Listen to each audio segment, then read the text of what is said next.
В этом видео мы обсудим, как научиться доводить начатое тогда, когда хочется бросить на полпути. Итак, оставайтесь с нами до конца, и вы 1. Узнаете, что большинство людей не могут доводить до конца свои дела. 2. Поймете причины, по которым люди не могут завершить что-то. 3. Научитесь, как построить систему последовательности, работая в обратном направлении от причин. Итак, приступим. Предположу, что все, кто смотрит это видео, работает над чем-нибудь в настоящем. Это может быть деловое или личное, или это может быть что угодно, если вы поставили себе цель и работаете над ее достижением в течение определенного периода. Например, улучшение навыков, таких как выступление на публике, соблюдение диеты или писательские навыки. Наверняка вы заметили, что очень немногие люди могут сохранить целостность усилий в долгосрочном процессе. Я тоже боролась с этим в прошлом. Но так как последствия непрерывности ощутимы в нашей жизни, для того, чтобы проработать свою способность продолжать что-либо, мне пришлось приложить усилия, которые помогли изменить мое мышление. В этом видео я поделюсь с вами, как мне это удалось. Начну с самого главного. Не верьте в мотивацию. Если вы спросите себя, что вам нужно для постоянства в действиях, вы, вероятно, ответите «мотивация». Но по мне, это бессмысленно, когда речь идет о завершении дел. Раньше я думала, что все, что нужно, чтобы быть настойчивым, это мотивация. Я знаю, что это может показаться вам противоречиво, но теперь, оглядываясь назад, я вижу, насколько ограниченными были мои шансы продолжать тогда. Позвольте мне пролить свет на то, что я только что сказала. Мотивация – очень абстрактное понятие, поэтому давайте рассмотрим конкретный пример. Допустим, вы торговый представитель и поставили перед собой цель увеличить объем продаж до $1 миллиона в этом году. Я не думаю, что у вас нет мотивации с самого начала постановки цели, поэтому на этом этапе вы очень замотивированы. На пути достижения цели у вас будут много попыток и ошибок. В процессе экспериментов и заблуждений одни меры сработают, другие нет. Каждый раз, когда вы пытаетесь сделать что-то трудное, вы обязательно столкнетесь с непредвиденным, где потерпите неудачу. Конечно, каждый хочет обойтись без провалов, но редко кому удается. Так что, когда это происходит, ваша мотивация ослабевает. Тут ничего не поделаешь. Инстинктивное ощущение, что вам следует продолжать быть мотивированным, даже если вы часто терпите крушение, не имеет смысла. Скорее всего, как следствие, происходит наоборот, и вы работаете в отвратительном состоянии. С этим довольно сложно двигаться дальше. Так что мы можем сделать? Как мы уже говорили, мы рекомендуем вам постараться не доверять своей мотивации. Знаю, что это звучит неодобрительно, когда говорю, что я не доверяю мотивации. Но я скажу вам, что вместо мотивации я доверяю механизму. Как я уже сказала ранее, мотивация – вещь непонятная. Она то появляется, то и исчезает. Если вы используете эту подвижную мотивацию как двигатель своей напористости, ваши действия станут весьма нестабильными в случае неудачи или успеха, даже немного отличающиеся от ваших ожиданий. Итак, чтобы предотвратить такую размытость, давайте сделаем механизм тем самым движком. Вот как это сделать. Первое, что нужно сделать, это иметь холодное мышление в отношении своей конечной цели.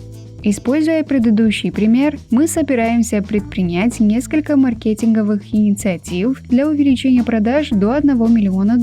Но мы будем относиться к результатам без эмоциональной привязки. Точнее, ключ в том, чтобы посмотреть на результаты беспристрастно, не позволяя себе увлечься достижениями, а анализировать факторы, которые способствовали успеху и неудачам. Если вы примените мотивацию в качестве движущей силы, при малейшем успехе у вас вскочит восторг, но если потерпите неудачу, почувствуете себя подавленным и немотивированным. Когда речь идет о настойчивости, ключ в том, как сохранить холодный ум и трезвую голову, когда вы терпите неудачу. Мы только смотрим на факты и пытаемся выяснить, почему что-то не сработало. Здесь вам нужно убедиться, что у вас есть система. Мы еще раз поговорим об этом на более конкретных примерах. Когда маркетинговая инициатива оказывается успешной и продажи неуклонно растут, важно тщательно подумать о том, что привело к этому достижению, а какие действия не сработали. Это серия шагов, позволяющих определить общие черты между хорошими и плохими маркетинговыми действиями и применить их к следующей стратегии. Таким образом, достижение и неудачи можно рассматривать как благоприятные события, если вы справедливо относитесь к своим целям. Успех – это прямой результат приближения к нашей цели, из которого мы можем извлечь и изучить данные для анализа ключевых факторов успеха. Когда вы терпите неудачу, прямого результата нет, но у вас будет информация для анализа факторов неудач, которая увеличит ваши шансы на успех в следующий раз. Этот факторный анализ зависит от реализуемой темы, но он ошеломляет. Это способность, аналогичная проверке гипотез. Она требует спокойствия ума, позволяющего отбросить свои привязанности и дать честную оценку. Но это также поведение, к которому вы сможете привыкнуть, если не доверять мотивации и сознательно сдерживать свои эмоции. Другими словами, если вы сможете перейти к такому образу мышления, вы больше не будете радоваться или грустить при каждой проверке гипотезы.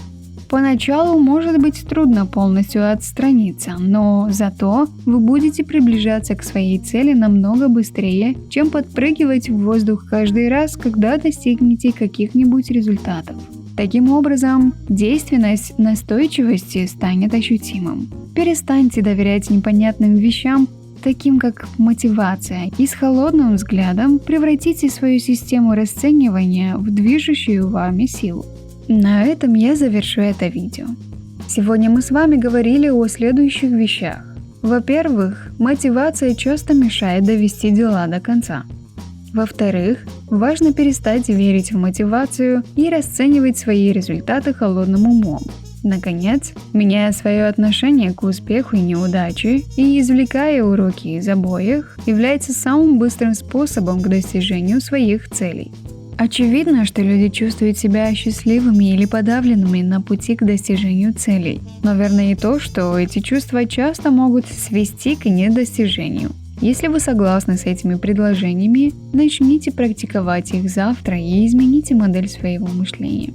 Очень надеемся, что это видео было полезным. Спасибо за просмотр. На этом канале мы публикуем материалы, которые помогут вам в профессиональной карьере и в повседневной жизни.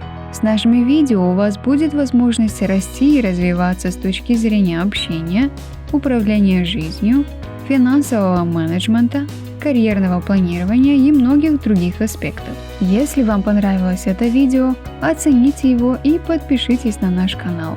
До встречи в следующем выпуске.